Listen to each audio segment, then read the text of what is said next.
E aí, pessoal, seguidores da página Murilo Critica. Hoje nós teremos a primeira crítica aqui da página.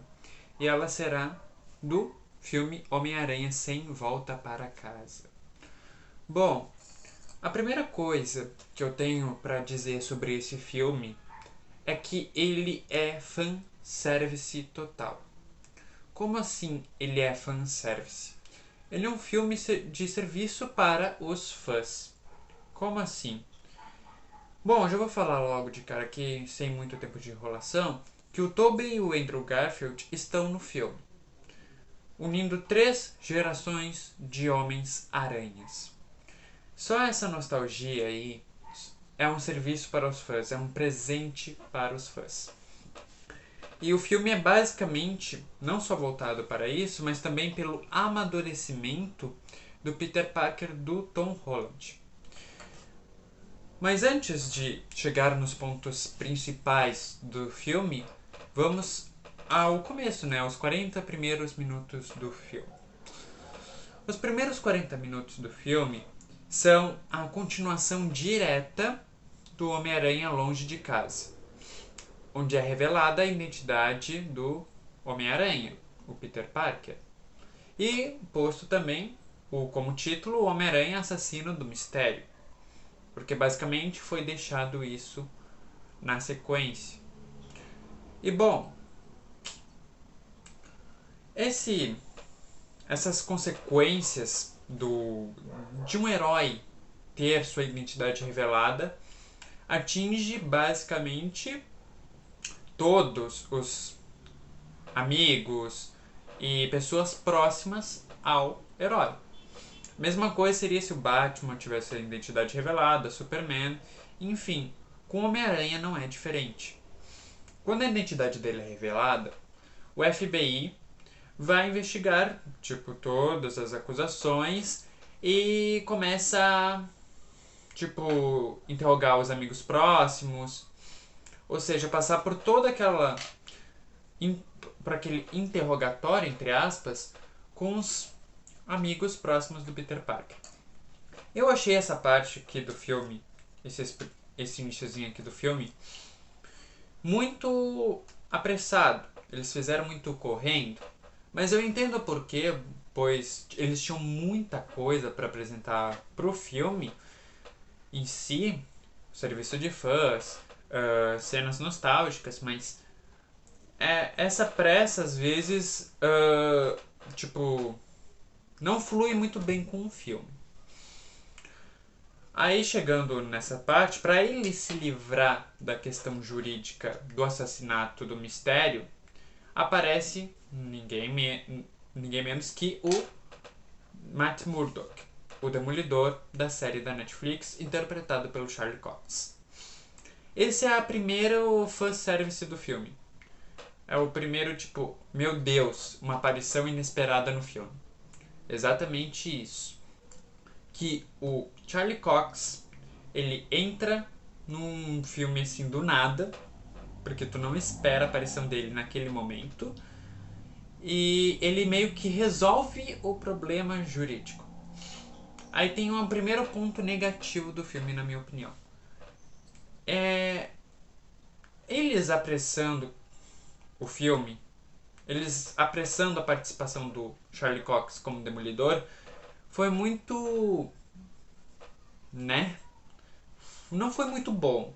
Foi legal a participação dele, sim, foi legal a participação dele, mas não foi legal, aproveitarem mais. Tinham que ter aproveitado mais. Tinha que ter um julgamento, o Matt Murdock atuando como advogado, ter um julgamento em que decidisse que o Peter Parker sairia impune do assassinato que ele não era o assassino, do Mistério.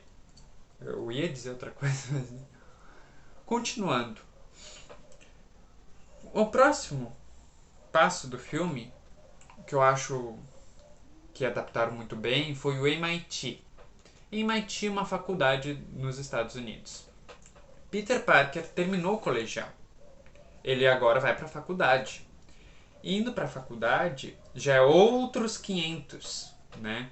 Ele precisa de uma aprovação da própria faculdade para entrar. O Peter Parker, o Ned e a MJ queriam ir pro MIT. Eles esperavam uma carta de aprovação do MIT. E é muito interessante ver esse ponto que o Peter Parker não tá só amadurecendo como Homem-Aranha, mas também como pessoa. Tipo, tá, ele é o Homem-Aranha, mas ele também é o Peter Parker. Essa questão de amadurecimento dele próprio também flui com o filme. E aí, quando eles recebem a carta, eles não são aprovados pelo MIT, mas não pela inteligência deles, e sim por eles serem amigos próximos do Homem-Aranha. E a reputação do Homem-Aranha tá lá embaixo, né? Mesmo eles saindo da questão jurídica, ainda tem opinião pública. Algumas pessoas ainda acham que o Homem-Aranha é o assassino. Isso também se dá por influência do J. Jonah Jameson, que fala me lembrou muito os filmes do Tobey Maguire, dele falando, criticando o Homem-Aranha o tempo todo. Eu acho essa parte muito legal e traz uma nostalgia, sabe? É incrível. E daí, tipo, ele não foi aprovado, e aí também vemos o quanto ele ainda é imaturo, que ele não amadureceu o suficiente ainda, nem como Peter Parker, nem como o Homem-Aranha. Pra ele, ao invés dele ligar, né, pro MIT pedindo uma segunda chance pros amigos dele, ele vai lá no Doutor Estranho e pede para que todas as pessoas esqueçam que ele é o Homem-Aranha. Simples assim. E daí vemos aquelas cenas lá do trailer que ele pede pra esquecer o feitiço e tal, e o feitiço dando errado por causa do Peter Parker. É por isso que dá errado o feitiço. E eu achei, tipo, essa parte que, claro, um clichêzinho de que o Peter Parker ainda é maturo. Se ele fosse maduro o suficiente pra falar que fosse um Homem-Aranha de verdade, ele não faria isso, eu acho. Creio eu que o Tobey no lugar não faria a mesma coisa, nem o Andrew. Arriscar as pessoas que ele ama, botar em perigo a situação do multiverso, eu acho que não fariam, não. Mas é o Peter do Tom Holland até então. E daí dá errado o feitiço, ainda as pessoas se lembram que o Peter Parker é o Homem-Aranha, eles ainda se lembram. E aí tem até uma cena engraçada no filme, tipo, o Doutor Estranho fala: tu me pediu pra fazer o feitiço pra todas as pessoas te esquecerem, enquanto tu poderia ter ligado pra uma segunda chance pro MIT. Aí, né, fica meio sem graça, né?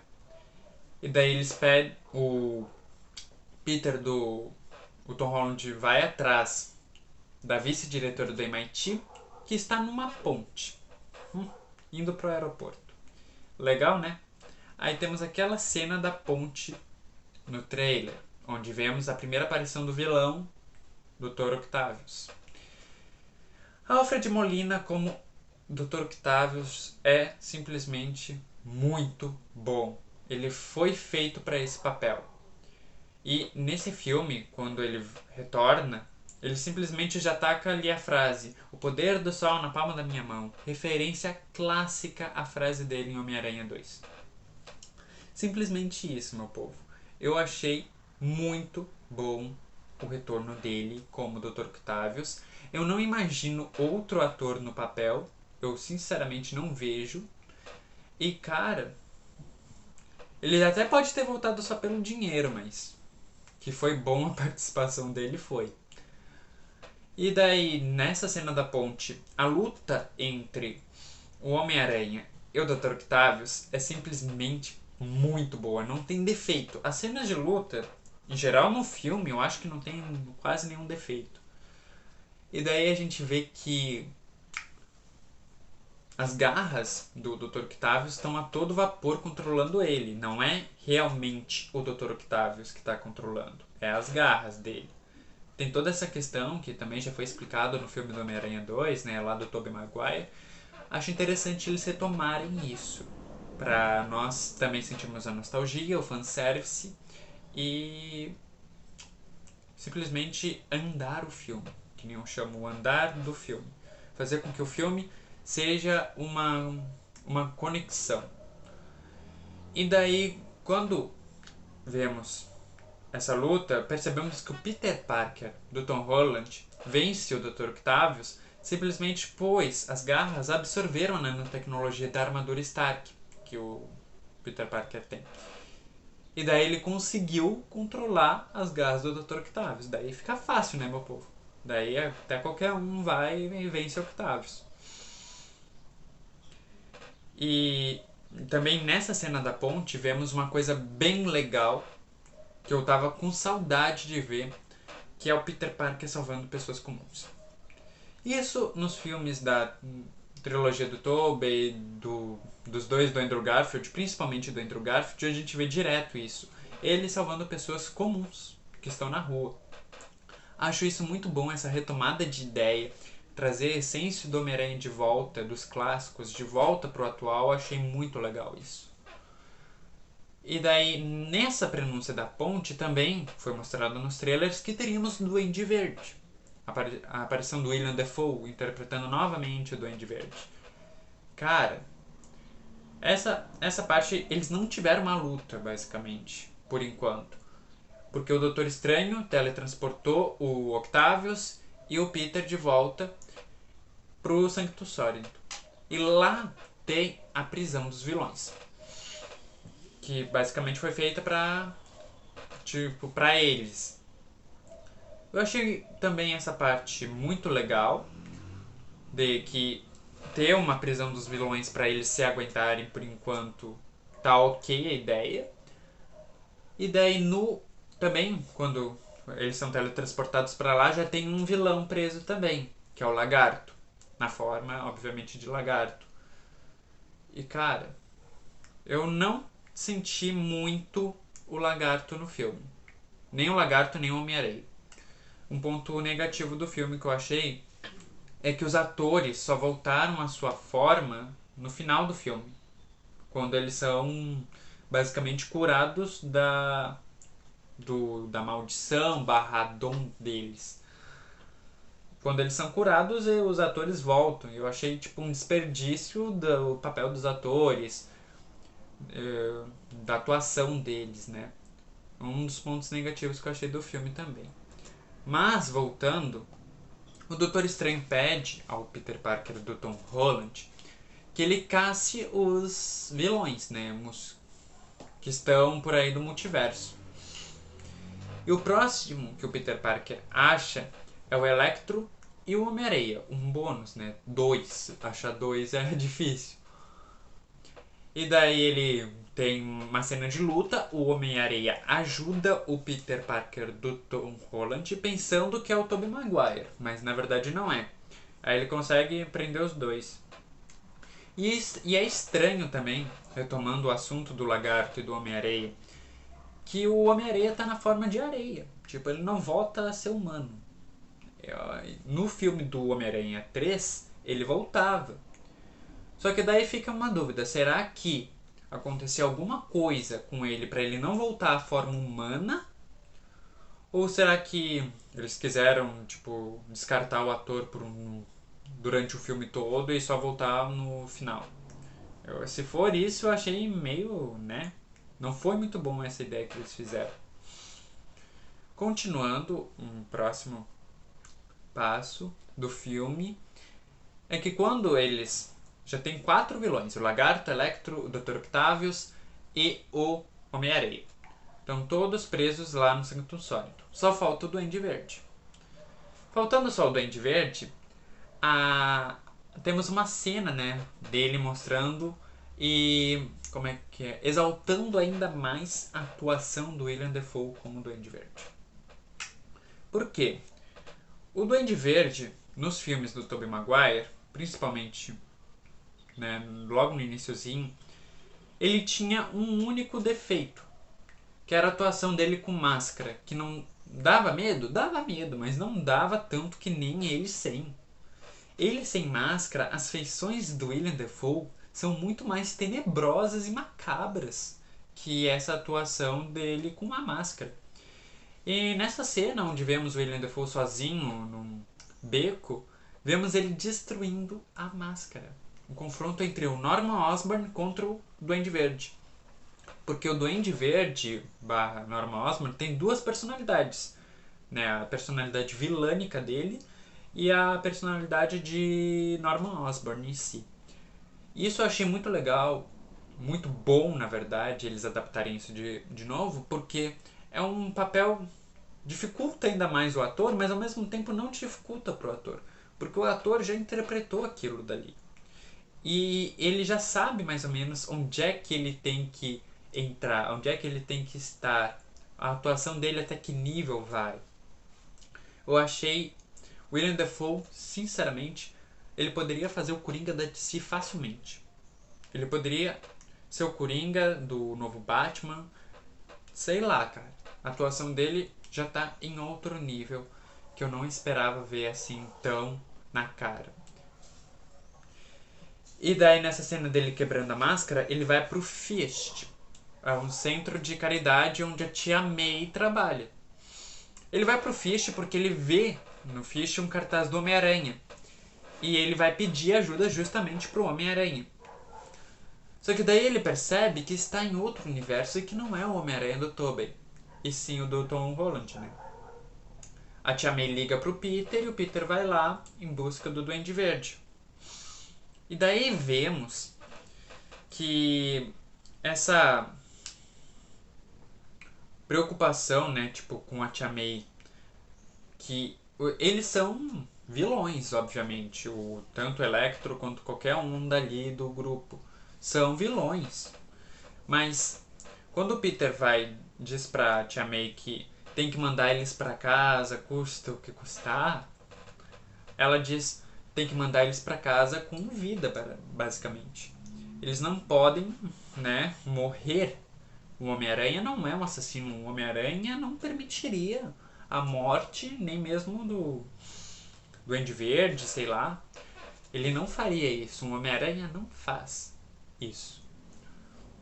E é interessante que trazem isso pro filme. E quando ele resgata o Duende Verde, o Doutor Estranho já tem uma solução para mandar eles de volta pra casa deles, pro universo deles. E só que daí os vilões falam, se a gente voltar pro nosso universo, a gente vai morrer. Pelo Homem-Aranha ainda. O Doutor Estranho, basicamente, ele é o tipo de herói que sacrifica qualquer coisa pelo bem do multiverso. O Homem-Aranha, ele já vê o outro lado, né? Ele quer tentar dar uma segunda chance pros vilões. Guardem essa palavra, segundas chances. É muito importante, porque no final do filme vai fazer muito sentido essa pequenas palavras que eu disse. Quando o Doutor Estranho, voltando, né, vai mandar eles de volta, o Peter Parker impede. E daí temos aquela luta do trailer entre o Doutor Estranho e o Homem-Aranha, em busca daquela caixa, daquele cubo que mandaria eles de volta para o universo deles. Nessa cena aí de luta, se lutássemos com os dois com potencial no máximo, o Doutor Estranho venceria facilmente, tá? Mas, porém, entretanto, todavia, o Doutor Estranho não estava lutando no seu máximo. Parecia que ele estava brincando com o Homem-Aranha de lutar, né? Porque o Homem-Aranha venceu ele na dimensão espelhada, usando matemática. Tá, né? A gente releva isso, porque o Peter Parker, querendo ou não, é um gênio da matemática, um cientista. Então, faz sentido.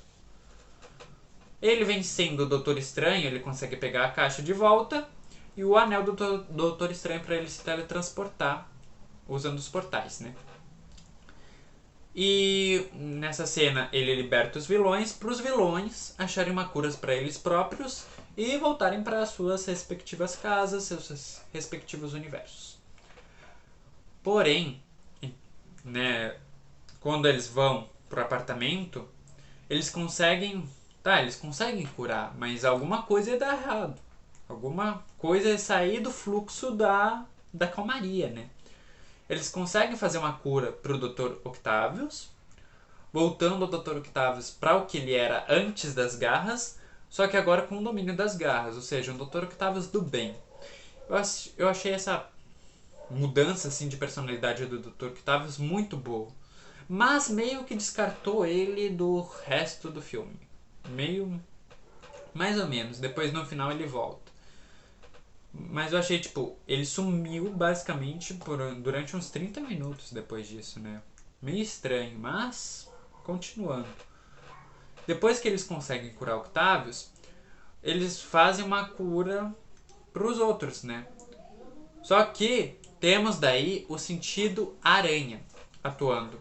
O Sentido Aranha mais forte, eu acho que dos três. Porque o Homem-Aranha do Tom Holland, ele, no Sentido Aranha dele, ele consegue prever a troca de personalidade do Duende Verde. Como assim? Quando ele sentiu o tinido, o Duende Verde já não era mais o Norman Osborn, e sim o Duende Verde. É estranho falar isso, tipo, não era mais o Norman Osborn. Era sim o Duende Verde atuando. Era lá, o vilão, Casca-Grossa, que tava lá. Basicamente isso. E o Sentido Aranha preveu isso. E daí o William Dafoe, do Norman Osborn, consegue convencer os outros vilões de que aquilo é um dom dado para eles e que eles têm que usar para ter novas oportunidades nesse universo. E daí começa uma briga, né, entre o Homem-Aranha com os outros vilões. Mas principalmente a briga se foca entre o Homem-Aranha e o Duende Verde. Essa briga eu simplesmente achei muito boa, essa luta, né? De que a atuação do William Dafoe estava no extremo nesse filme. Ele sinceramente foi acima do limite dele. E quando mostra isso, é quando o Peter Parker tá batendo, dando soco. O Peter Parker, o Homem-Aranha, dá soco também, ele não lança teia toda hora, ele dá soco. E é o Peter Parker dando soco e o William Dafoe rindo, tipo, o Duende Verde rindo, dando risada, gargalhada, como se fosse o Coringa ali da Marvel. Simplesmente eu achei outro nível essa atuação aí.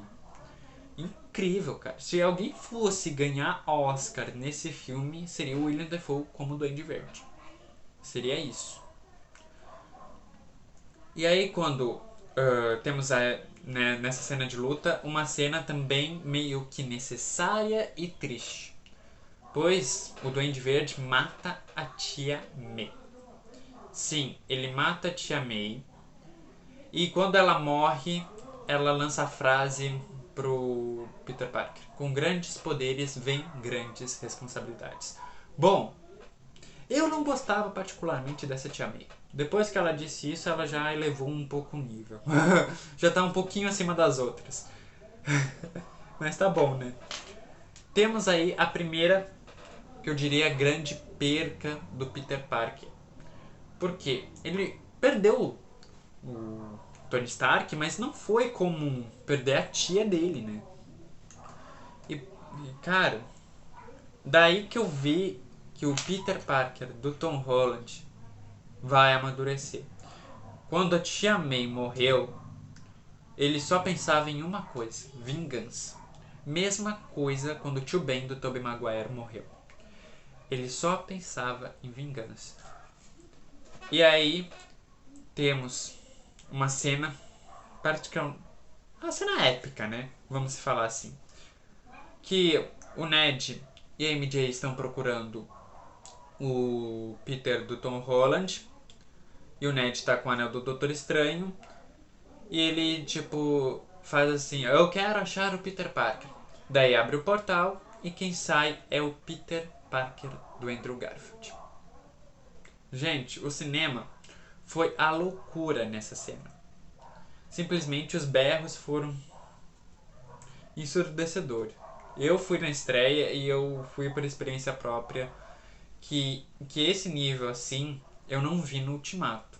Eu particularmente não vi gritos no Ultimato, mas no Homem-Aranha eu vi. E daí logo depois, tipo, a MJ continua: ah, tenta de novo até achar o Peter do Tom Holland, né?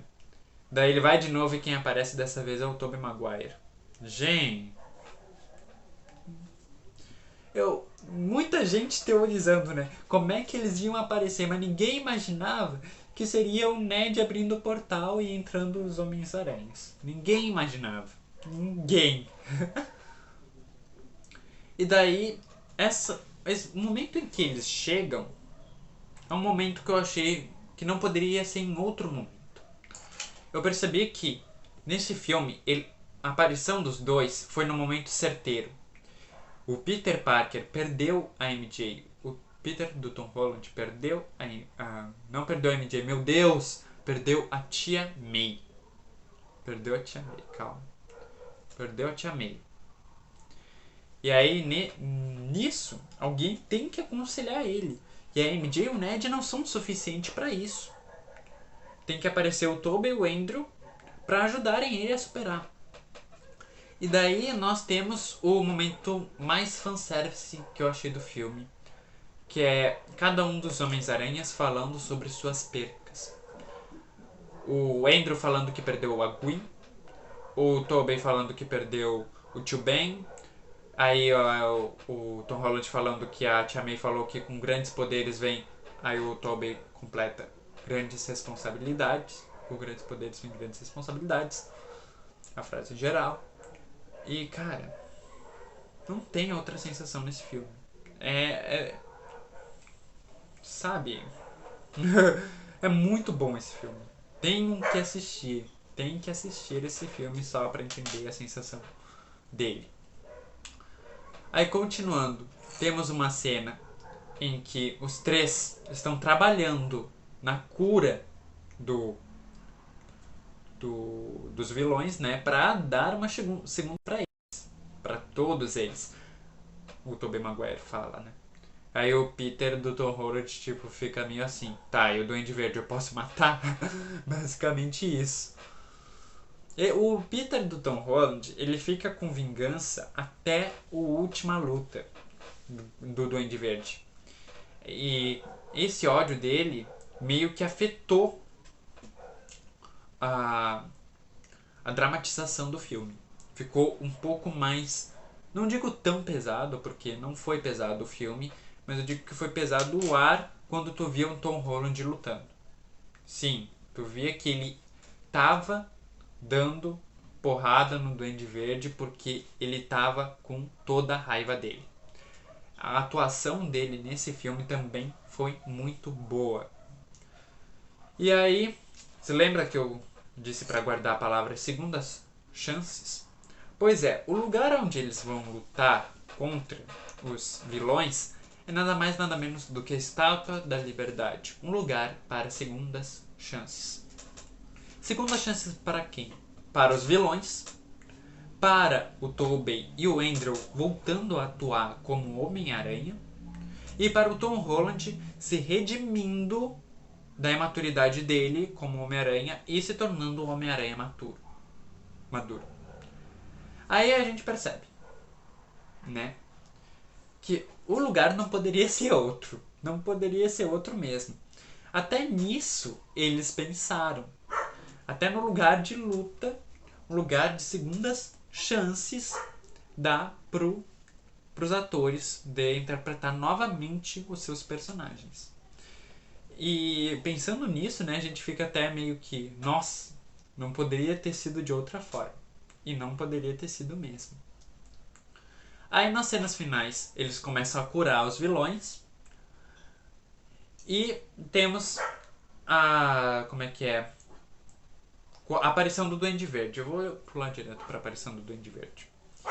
Que foi, querendo ou não, o maior vilão do filme foi ele. A aparição do Duende Verde, o Doutor Estranho já tá de volta, já tá com a caixa até. E ele dizendo, já chega, vou fazer com que esses vilões e heróis voltem pro universo deles, porque isso pode gerar grandes perigos pro multiverso. E daí quando ele faz isso, o Duende Verde aparece e coloca uma bomba na caixa que explode abrindo frestas do multiverso.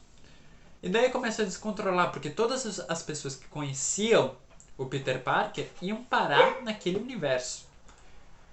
E daí, também com a explosão, os andaimes que tinham na Estátua da Liberdade começam a cair.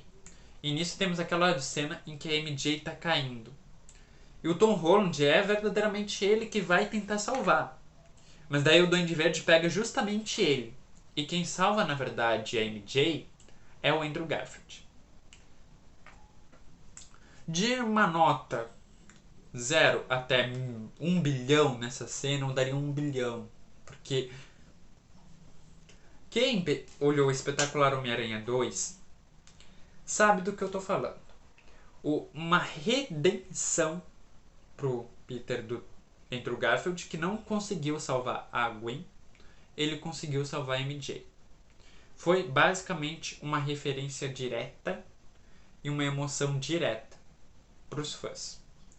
É o serviço de fãs, né? Justamente o filme é um serviço de fãs. E daí, quando ele salva a MJ, ele até se sente emocionado, né? Tu percebe na cara do ator que ele tá chorando mesmo, que a emoção é muita. E, enquanto isso, né, o Peter do Tom Holland tá lá lutando com o Duende Verde.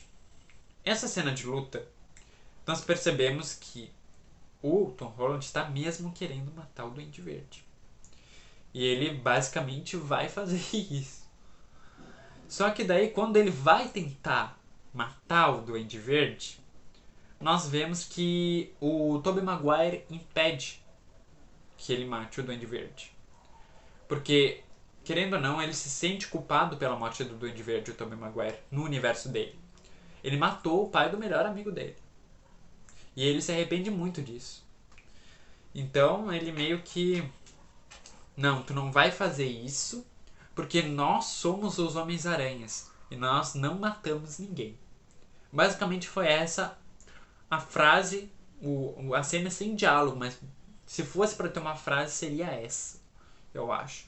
Ou seria a frase do flashback da Tia May falando que o Homem-Aranha não vive só de vingança. Então é sensacional. E daí encerra-se o filme. Como assim encerra-se o filme? Temos ainda a questão das frechas do multiverso abertas. E o Doutor Estranho não consegue controlar que todos os que sabem que o Peter Parker é o Homem-Aranha estão vindo para ali. Mas o Peter do Tom Holland dá uma ideia. Quem sabe dessa vez tu faz o feitiço mesmo, em que todo mundo esqueça que eu sou o Homem-Aranha, que eu sou o Peter Parker, ninguém saiba basicamente, quem me conhece basicamente vai esquecer que eu existo. E é triste de ver essa cena porque é um sacrifício que ele fez.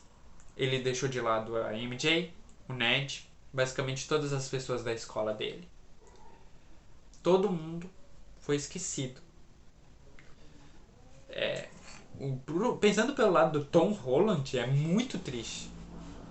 E daí, ele até tenta, né, depois, no filme, falar com a MJ novamente. Mas ele pensa, quer saber? Eu não vou fazer isso. Eu não vou revelar toda a minha identidade de novo para colocar meus amigos novamente em risco. Com grandes poderes vem grandes responsabilidades. Essa é a minha dádiva, essa é a minha maldição. Quem eu sou? Eu sou o Homem-Aranha. Basicamente, o final do Homem-Aranha 1, né, gente? Clássico. Quem conhece, conhece. E daí, né, termina o filme com ele pagando o aluguel, né? Costurando o próprio traje dele, o traje clássico, azul e vermelho. E assim temos verdadeiramente o Peter Parker do Tom Holland mais maduro, mais concentrado, verdadeiramente um Homem-Aranha. Eu não imaginaria que a Marvel teria coragem de fazer um final tão pesado, tão triste assim, mas ela conseguiu fazer. E eu fiquei de boca aberta com isso. Mas, né, o filme... Eu diria que um filme nota 9.9 tem seus defeitos? Tem seus defeitos. O filme é basicamente quase que perfeito. E é isso que importa pro filme.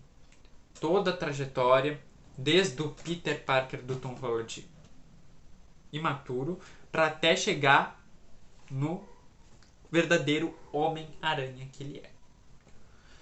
Bom, temos também as cenas pós-créditos. A primeira cena pós-créditos é do Venom do Tom Hardy, que ele para quem assistiu Venom 2, ele foi parar no universo do Tom Holland. E nessa aparição dele, nós vemos que ele deixou um simbionte cair no universo do Tom Holland. E daí ele volta pro universo dele por causa do feitiço do Doutor Estranho, né? Ah, e PS, o feitiço do Doutor Estranho retorna todo mundo pra casa, inclusive os Homens-Aranhas, os vilões, todo mundo volta pro universo deles.